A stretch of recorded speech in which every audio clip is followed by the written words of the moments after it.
ओम श्री गणेशाय नमः।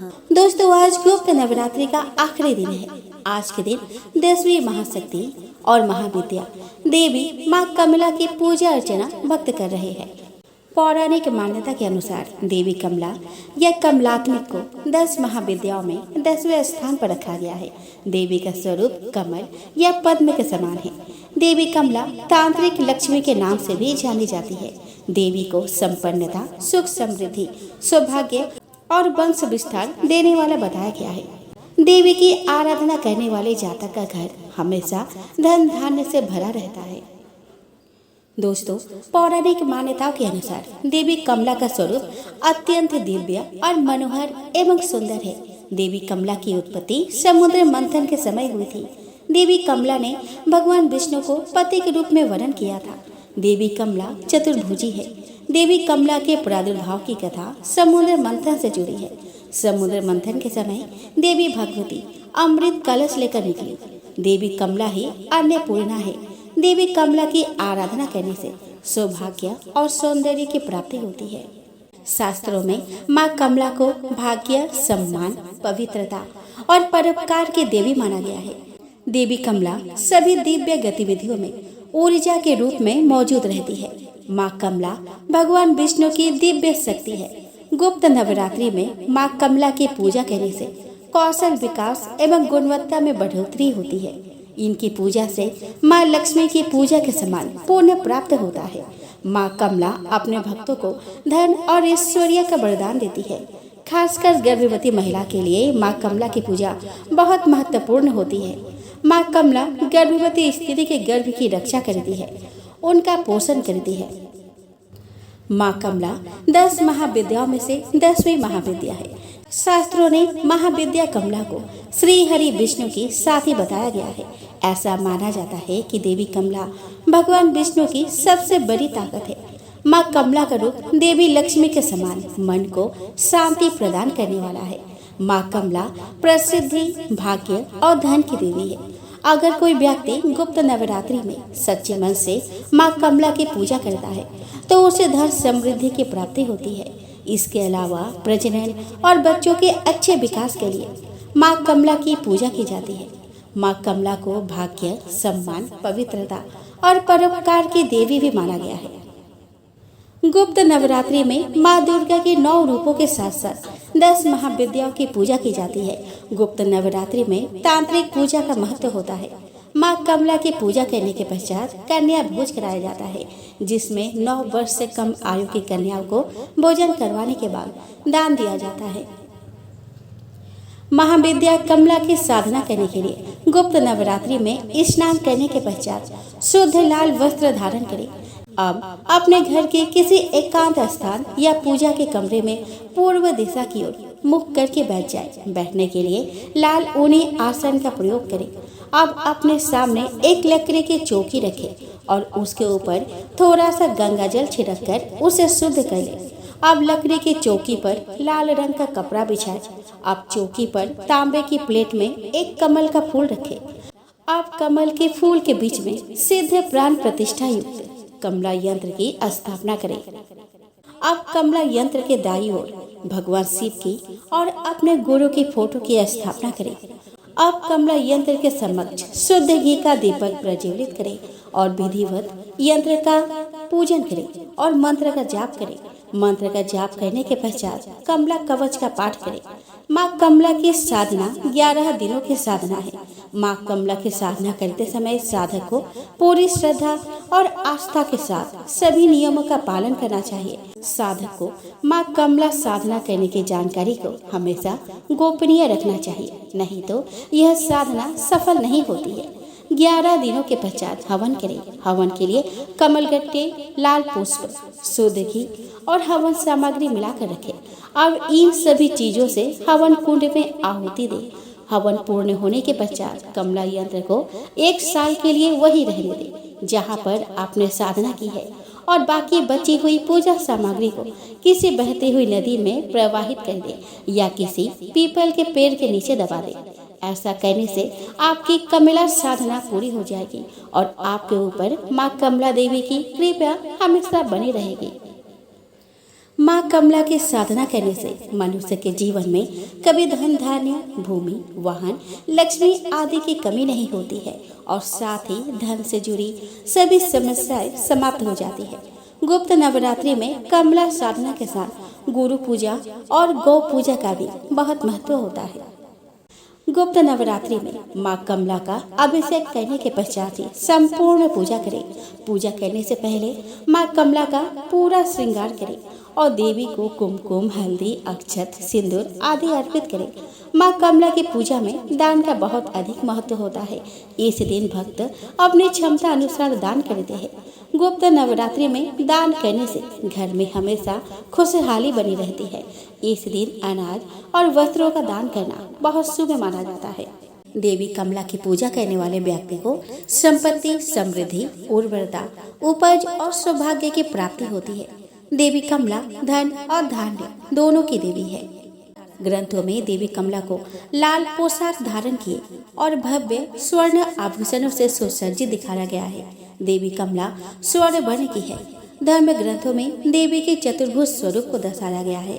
इनकी 2 भुजाओं में कमल पुष्प है और शेष 2 भुजाओं में से एक वरद और एक अन्य भुजा अभय मुद्रा में रहती है। उनके समक्ष 4 गजराज है, जिन्हें समुद्र के बीच कमल पुष्प पर विराजमान देवी का अभिषेक करते हुए दर्शाया गया है। दोस्तों, माँ कमला के एकाक्षरी मंत्र श्रीम बहुत ही प्रभावशाली है। इस मंत्र के ऋषि भृगु है और निवृत्त छंद है। माँ लक्ष्मी से धन्य व ऐश्वर्य की प्राप्ति के लिए इस मंत्र का जाप किया जाता है। श्रीम में स माँ लक्ष्मी के लिए, र धन और संपत्ति के लिए, ई महामाया और नाद जगत जननी के लिए प्रयुक्त हुआ है। वही हर मंत्र में बिंदु का प्रयोग दुखहर्ता अर्थात दुखों का हरण करने वाले के रूप में किया जाता है। दोस्तों, देवी कमला के 10 अक्षरी कमला मंत्र है ओम नमः कमल वासिन्यै स्वाहा। माता कमला का यह मंत्र काफी लोकप्रिय है। इसमें भी साधक माँ कमला से पापों का नाश करने, जीवन में समृद्धि लाने के लिए आंतरिक शक्ति को मजबूत करने की प्रार्थना करता है। आइए दोस्तों, अब हम श्रवण करें माँ कमला देवी की कथा। दोस्तों, एक पौराणिक कथा के अनुसार माँ कमला देवी या माता लक्ष्मी की कहानी ऋषि दुर्वासा और भगवान इंद्र के बीच मुलाकात से शुरू होती है। एक बार ऋषि दुर्वासा बहुत सम्मान के साथ इंद्र को फूलों की माला भेंट करते हैं। भगवान इंद्र फूल लेते हैं और विनम्रता पूर्वक उन्हें अपने गले में डालने के बजाय वह माला को अपने हाथी ऐरावत के माथे पर रख देते हैं। हाथी माला लेकर पृथ्वी पर फेंक देता है। दुर्वासा अपने उपहार के इस अपमानजनक व्यवहार पर क्रोधित हो जाते हैं और दुर्वासा ने भगवान इंद्र को श्राप देते हुए कहते हैं कि जिस तरह उन्होंने अपने अत्यधिक अभिमान में माला को जमीन पर फेंककर बर्बाद कर दिया, उसी तरह उनका राज्य भी बर्बाद हो जाएगा। दुर्वासा ऋषि चले जाते हैं और इंद्र अपने घर लौट आते हैं। दुर्वासा के श्राप के बाद इंद्र की नगरी में परिवर्तन होने लगते हैं। देवता और लोग अपनी शक्ति और ऊर्जा खो देते हैं। सभी वनस्पति, उत्पाद और पौधे मरने लगते हैं। मनुष्य दान करना बंद कर देते हैं। मन भ्रष्ट हो जाता है और सभी की इच्छाएं बेकाबू हो जाती है। उस समय देवताओं और दैत्यों ने अमृतों के लिए समुद्र मंथन का आग्रह किया। तब देवताओं और राक्षसों द्वारा आदिम दूधिया सागर की हलचल से माता लक्ष्मी का जन्म हुआ था। इस प्रक्रिया के दौरान समुद्र से 14 रत्न निकले, जिनमें से माता लक्ष्मी या माँ कमला देवी प्रमुख थी। दोस्तों, एक समय ऋषि भृंगी भक्तजनों को दर्शन दे रहे थे। अचानक भीड़ से एक स्त्री निकल कर आई और करबद्ध होकर ऋषि श्रृंगी से बोली कि मेरे पति दुर्व्यसनों से सदा घिरे रहते हैं, जिस कारण मैं कोई पूजा पाठ नहीं कर पाती, धर्म और व्यक्ति से जुड़े पवित्र कार्यों का संपादन भी नहीं कर पाती। यहाँ तक कि ऋषियों को उनके हिस्से का भी अन्न भी समर्पित नहीं कर पाती। मेरे पति मांसाहारी है, जुआरी है, लेकिन मैं माँ दुर्गा की सेवा करना चाहती हूँ। उनकी भक्ति साधना से अपने और परिवार के जीवन को सफल बनाना चाहती हूँ। ऋषि श्रृंगी महिला के भक्तिभाव से बहुत प्रभावित हुए। ऋषि ने उस स्त्री को आदर पूर्वक उपाय बताते हुए कहा, वासंतिक और शारदीय नवरात्रों से तो आम जनमानस परिचित है, लेकिन इसके अतिरिक्त 2 नवरात्रि और भी होते हैं जिन्हें गुप्त नवरात्रि कहा जाता है।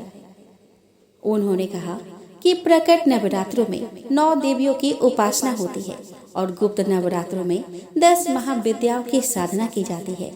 इन नवरात्रों के प्रमुख देवी स्वरूप का नाम सर्वेश्वकारिणी देवी है। यदि इन गुप्त नवरात्रि में कोई भी भक्त माता दुर्गा की पूजा साधना करता है तो माँ उसके जीवन को सफल कर देती है। ऋषि भृंगी ने आगे कहा कि लोभी, कामी, व्यसनी, मांसाहारी तथा पूजा पाठ न कर सकने वाला भी यदि गुप्त नवरात्रों में माता की पूजा करता है तो उसे जीवन में कुछ और करने की आवश्यकता नहीं रहती है। उस स्त्री ने ऋषि भृंगी के वचनों पर पूर्ण श्रद्धा करते हुए गुप्त नवरात्रि की पूजा की। माँ उस पर प्रसन्न हुई और उस स्त्री के जीवन में परिवर्तन आने लगा। उसके घर में सुख शांति आ गई। पति जो गलत रास्ते पर था सही मार्ग पर आ गया। गुप्त नवरात्रि की माता की आराधना करने से उनका जीवन पुनः खिल उठा। दोस्तों, दक्ष प्रजापति के सभी पुत्रियां गुणवती थी, फिर भी दक्ष के मन में संतोष नहीं था। वे चाहते थे कि उनके घर में एक ऐसी पुत्री का जन्म हो जो सर्वशक्ति संपन्न हो एवं सर्व विजयिनी हो। अतः दक्ष एक ऐसे ही पुत्री के लिए तप करने लगे। तप करते करते अधिक दिन बीत गए तो भगवती आद्या ने प्रकट होकर कहा कि मैं तुम्हारे तप से प्रसन्न हूँ। तुम किस कारण तप कर रहे हो? दक्ष ने तप करने का कारण बताया तो माँ बोली कि मैं स्वयं पुत्री के रूप में तुम्हारे यहाँ जन्म धारण करूंगी। मेरा नाम होगा सती। मैं सती के रूप में जन्म लेकर अपने लीलाओं का विस्तार करूंगी। फलतः भगवती आद्या ने सती रूप में दक्ष के यहाँ जन्म लिया। सती दक्ष की सभी पुत्रियों में सबसे अलौकिक थी। सती ने बाल्यावस्था में ही कई ऐसे अलौकिक आश्चर्यचकित करने वाले कार्य कर दिए थे जिन्हें देखकर स्वयं दक्ष को भी विस्मय होता था। जब सती विवाह योग्य हुई तो दक्ष को उनके लिए वर की चिंता होने लगी। उन्होंने ब्रह्मा जी से इस विषय में परामर्श किया। ब्रह्मा जी ने कहा कि सती आद्या के अवतार है। आद्या आदिशक्ति और शिव आदि पुरुष है। अतः सती के विवाह के लिए शिव ही योग्य और उचित वर है। दक्ष ने ब्रह्मा जी की बात मानकर सती का विवाह भगवान शिव के साथ कर दिया। सती कैलाश में जाकर भगवान शिव के साथ रहने लगी। भगवान शिव दक्ष के दामाद थे, किंतु किसी वजह से दक्ष के हृदय में भगवान शिव के प्रति बैर और विरोध भाव पैदा हो गया था। एक बार देवलोक में ब्रह्मा ने धर्म के निरूपण के लिए एक सभा का आयोजन किया था। सभी बड़े बड़े देवता सभा में एकत्र हुए। भगवान शिव भी इस सभा में बैठे। सभा मंडल में दक्ष का आगमन हुआ। दक्ष का आगमन पर सभी देवता उठ खड़े हो गए, पर भगवान शिव खड़े नहीं हुए। उन्होंने दक्ष को प्रणाम भी नहीं किया। फलतः दक्ष ने अपमान का अनुभव किया। केवल यही नहीं, उनके हृदय में भगवान शिव के प्रति ईर्ष्या की आग जल उठी। वे उनसे बदला लेने के लिए समय और अवसर की प्रतीक्षा करने लगे। एक बार सती और शिव कैलाश पर्वत पर बैठे हुए परस्पर वार्तालाप कर रहे थे। उसी समय आकाश मार्ग से कई विमान कनखल की ओर जाते हुए दिखाई पड़े। सती ने उन विमानों को देखकर भगवान शिव से पूछा कि प्रभु, यह सभी विमान किसके हैं और कहाँ जा रहे हैं? भगवान शंकर ने उत्तर दिया कि आपके पिता ने बड़े यज्ञ का आयोजन किया है। समस्त देवता और देवांगनाएं इन विमानों में बैठकर उसी यज्ञ में सम्मिलित होने के लिए जा रहे हैं। इस पर सती ने दूसरा प्रश्न किया कि क्या मेरे पिता ने आपको यज्ञ में सम्मिलित होने के लिए नहीं बुलाया? भगवान शंकर ने उत्तर दिया कि आपके पिता मुझसे बैर रखते हैं, फिर वे मुझे क्यों बुलाने लगे? सती मन ही मन सोचने लगी और फिर बोली कि यज्ञ के इस अवसर पर अवश्य मेरी सभी बहनें आएंगी। उनसे मिले हुए बहुत दिन हो गए। यदि आपकी अनुमति हो तो मैं भी अपने पिता के घर जाना चाहती हूँ। यज्ञ में सम्मिलित हो लूंगी और बहनों से भी मिलने का शुभ अवसर मिलेगा। भगवान शिव ने उत्तर दिया कि इस समय वहाँ जाना उचित नहीं होगा। आपके पिता मुझसे बैर रखते हैं। हो सकता है वे आपका भी अपमान करें। बिना बुलाए किसी के घर जाना उचित नहीं होता। भगवान शिव ने उत्तर दिया कि विवाहित लड़की को बिना बुलाए पिता के घर नहीं जाना चाहिए, क्योंकि विवाह हो जाने पर लड़की अपने पति की ही हो जाती है। पिता के घर से उसका संबंध टूट जाता है। लेकिन सती पिहर जाने के लिए हट करती है। अपनी बात बार बार दोहराती रही। उनकी इच्छा देखकर भगवान शिव ने पिहर जाने की अनुमति दे दी। उनके साथ अपना एक गण भी साथ में भेज दिया। उस गण का नाम वीरभद्र था। सती वीरभद्र के साथ अपने पिता के घर गई। घर में सती से किसी ने भी प्रेम पूर्वक वार्तालाप नहीं किया। दक्ष ने उन्हें देखकर कहा कि तुम क्या यहाँ मेरा अपमान कराने आई हो? अपनी बहन को तो देखो, वे किस प्रकार भांति भांति के अलंकारों और सुंदर वस्त्रों से सुसज्जित है। तुम्हारे शरीर पर मात्र बाघंबर है। तुम्हारा पति शमशानवासी और भूतों का नारक है। वह तुम्हें बाघंबर छोड़कर और पहना ही क्या सकता है? दक्ष के कथन से सती के हृदय में पश्चाताप का सागर उमड़ पड़ा। वे सोचने लगी कि उन्होंने यहाँ आकर अच्छा नहीं किया। भगवान ठीक ही कह रहे थे, बिना बुलाए पिता के घर भी नहीं जाना चाहिए। पर अब क्या हो सकता है? अब तो आ ही गई हूँ। पिता के कटु और अपमानजनक शब्द सुनकर भी सती मौन रही। वे उस यज्ञ मंडल में गई जहाँ सभी देवता और ऋषि मुनि बैठे थे तथा यज्ञ कुंड में धू धू करती जलती हुई अग्नि में आहुति डाली जा रही थी। सती ने यज्ञ मंडप में सभी देवताओं को तो भाग देखे, किंतु भगवान शिव का भाग नहीं देखा।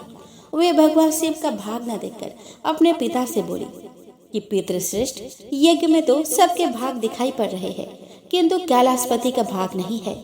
आपने उनका भाग क्यों नहीं रखा? दक्ष ने गर्व से उत्तर दिया कि मैं तुम्हारे पति शिव को देवता नहीं समझता। वह तो भूतों का स्वामी, नग्न रहने वाला और हड्डियों की माला धारण करने वाला है। वह देवताओं की पंक्ति में बैठने योग्य नहीं है। उसे कौन भाग देगा? सती के नेत्र लाल हो उठे। उनका मुखमंडल प्रलय के सूर्य की भांति तेजोदीप्त हो उठा। उन्होंने पीड़ा से तिल मिलाते हुए कहा कि ओह, मैं इन शब्दों को कैसे सुन रही हूँ? मुझे धिक्कार है। देवताओं, तुम्हें भी धिक्कार है। तुम भी उन कैलाशपति के लिए इन शब्दों को कैसे सुन रहे हो, जो मंगल के प्रतीक है और जो क्षण मात्र में संपूर्ण सृष्टि को नष्ट करने की शक्ति रखते हैं। वे मेरे स्वामी हैं। नारी के लिए उसका पति ही स्वर्ग होता है। जो नारी अपने पति के लिए अपमानजनक शब्द को सुनती है, उसे नरक में जाना पड़ता है। पृथ्वी सुनो, आकाश सुनो और देवताओं तुम भी सुनो। मेरे पिता ने मेरे स्वामी का अपमान किया है। मैं अब एक क्षण भी जीवित रहना नहीं चाहती। सती अपने कथन को समाप्त करती हुई यज्ञ के कुंड में कूद पड़ी। जलती हुई आहुतियों के साथ उनका शरीर भी जलने लगा। यज्ञ मंडप में खलबली पैदा हो गई। हाहाकार मच गया। देवता उठ खड़े हुए। वीरभद्र क्रोध से कांप उठे। वे उछल उछल कर यज्ञ का विध्वंस करने लगे। यज्ञ मंडप में भगदड़ मच गई। देवता और ऋषि मुनि भाग खड़े हुए। वीरभद्र ने देखते ही देखते दक्ष का मस्तक काट कर फेंक दिया। समाचार भगवान शिव के कानों में भी पड़ा। वे प्रचंड आंधी की भांति कनखल जा पहुंचे। सती के जले हुए शरीर को देखकर भगवान शिव ने अपने आप को भूल गए। सती के प्रेम और उनकी भक्ति ने शंकर के मन को व्याकुल कर दिया। उन शंकर के मन को व्याकुल कर दिया जिन्होंने काम पर भी विजय प्राप्त की थी और जो सारी सृष्टि को नष्ट करने की क्षमता रखते थे। वे सती के प्रेम में खो गए और बेसुध हो गए। भगवान शिव ने उन्मत्त के भांति सती के जले हुए शरीर को कंधे पर रख लिया। वे सभी दिशाओं में भ्रमण करने लगे। शिव और सती के इस अलौकिक प्रेम को देखकर पृथ्वी रुक गई, हवा रुक गई, जल का प्रवाह ठहर गया और रुक गई देवताओं की सांसें। सृष्टि व्याकुल हो उठी। सृष्टि के प्राणी पुकारने लगे, त्राही माम त्राही माम। भयानक संकट उपस्थित देखकर सृष्टि के पालक भगवान विष्णु आगे बढ़े। वे भगवान शिव की बेसुधी में अपने चक्र से सती के एक एक अंग को काट काट कर गिराने लगे। धरती पर 51 स्थानों में सती के अंग कट कट कर गिरे। जब सती के सारे अंग कट कर गिर गए तो भगवान शिव पुनः अपने आप में आए। जब वे अपने आप में आए तो पुनः सृष्टि के सारे कार्य चलने लगे। धरती पर जिन 51 स्थानों में सती के अंग कट कट कर गिरे थे, वही स्थान आज शक्तिपीठ माने जाते हैं। आज भी उन स्थानों में सती का पूजन होता है, उपासना होती है। धन्य था शिव और सती का प्रेम। शिव और सती के प्रेम ने उन्हें अमर और वंदनीय बना दिया। बिहार का जिला गोपालगंज, जो नेपाल से निकलने वाली नारायणी नदी के किनारे पूर्वी उत्तर प्रदेश की सीमा पर है। गोपालगंज और सिवान राष्ट्रीय राजमार्ग 531 के किनारे थावे ब्लॉक है। यहाँ शक्तिपीठ माँ थावे वाली भवानी का मंदिर है। माँ जगत जननी जगदम्बा का दर्शन करने के लिए देश भर से लाखों लोग यहाँ आते हैं। कहा जाता है कि पूरे देश में माँ दुर्गा के 52 शक्तिपीठ है। इसमें से एक है माँ थावे वाली भवानी का मंदिर। तो आइए दोस्तों, आज मासिक दुर्गाष्टमी के पावन दिन पर हम श्रवण करें माँ थावे वाली की कथा। इस शक्तिपीठ की कहानी यह है कि माँ दुर्गा भवानी अपने एक अनन्य भक्त के आग्रह पर असम के कामरूप कामाख्या से यहाँ पहुँची थी। माँ दुर्गा के इस सिद्ध पीठ को सिंहासनी या रासु भवानी के नाम से भी जाना जाता है। मंदिर 3 तरफ से घने जंगल से घिरा हुआ है। दोस्तों, 12वीं सदी में यहाँ चेरो वंश का शासक था। चेरो वंश के राजा मनन सिंह खुद को माँ दुर्गा का बहुत बड़ा भक्त मानता था। वही थावे के जंगल में माँ कामाख्या के साधक भक्त रहसु रहते थे। हुआ यूं कि राजा मनन सिंह के राज्य में अचानक भयंकर अकाल की स्थिति पैदा हो गई। लोग भूखमरी के शिकार होकर मरने लगे। इस दौरान भक्त रहसु लोगों की जान बचाने के लिए माँ की आराधना से जंगल में बाघ को सांप से बांधकर कतरा यानी कि एक प्रकार की घास की दौड़ने कराने लगे। उसमें से चावल निकलने लगा। वहाँ के लोगों को जीवन के लिए जरूरी खाद्यान्न मिलने लगा। धीरे धीरे यह बात पूरे राज्य में फैल गई और इसकी जानकारी राजा मनन सिंह को भी हो गई। लेकिन राजा को विश्वास नहीं हुआ। राजा को उनके मंत्रियों ने खुद चलकर देखने को कहा।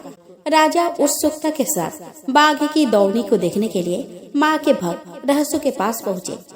वहाँ राजा यह दृश्य देख अचंभित हो उठे। भक्त रहसु को राजा ने पाखंडी और तंत्र से भ्रमित करने वाला समझा और पूछा कि तुम यह सब कैसे कर पा रहे हो। भक्त रहसु ने बताया कि शक्ति स्वरूपा माँ कामाख्या वाले की कृपा है। तब राजा ने भक्त से अपनी माँ को यहाँ बुलाने के लिए कहा। इस पर रहसु ने राजा से कहा कि अगर माता यहाँ आई तो वह राज्य का नाश कर देंगी। लेकिन राजा नहीं माना और जिद पर अड़ गया। राजा ने भक्त रहसु को फांसी देने की धमकी दी। भक्त रहसु के प्राण संकट में आ गए। मजबूरी में उन्होंने देवी भगवती का आह्वान किया। तो भक्त के आह्वान पर देवी माँ कामाख्या से चलकर कोलकाता के काली घाट पहुँची। फिर पटना और सारण के आमिर से होते हुए गोपालगंज के थावे पहुँची। थावे मंदिर से थोड़ी दूरी पर जब माँ घोड़ा घाट पहुँची तो रहसु ने राजा से फिर एक बार आग्रह किया कि अब भी वक्त है, आप मान जाइए। राजा अपने जिद पर अड़ा रहा। तब माँ ने भक्त रहसु के सिर को फाड़कर कंगन वाला दाहिना हाथ दिखाया। इतने में राजा की मौत हो गई। सभी इमारतें ढह गई और इसके बाद से ही चेरो वंश का पतन हो गया।